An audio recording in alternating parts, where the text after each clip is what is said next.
Sa panahon ngayon, mahirap nang makatagpo ng tunay na kaibigan.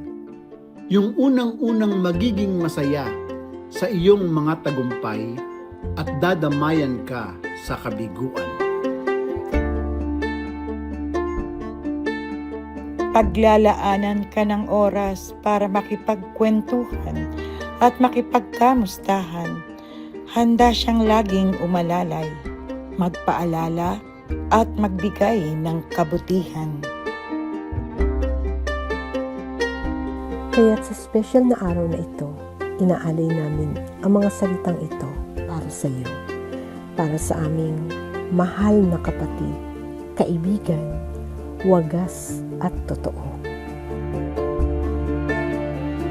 Dahil ayaw mo, Ninang, hindi kita babatiin ng happy birthday. Pero ako, gustong gusto ko ang pagbati mo lagi sa amin ni Alma every single day. Kahit anong pigil mo sa amin, ito kami at pagkakulit-kulit. Pero amin namang sisikapin na hindi ka babatiin ng paulit-ulit. Kaya nga sa bawat event natin, hindi uubra ang lagi mong linya na huwag niyo na akong isali, matanda na ako.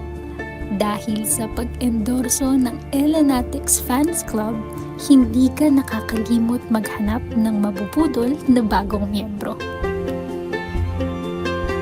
Hindi kumpleto ang LS pag wala ang linya mong ang I'm here, I'm just listening, ang ninang naming very understanding at very giving.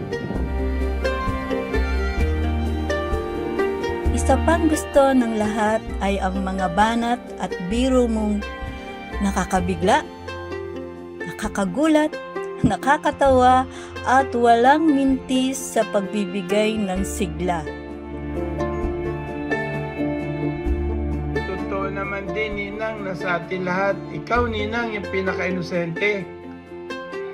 Yung tipong nabubunyagan lahat ng mga sekreto, di namin malaman kung sinasadya o aksidente.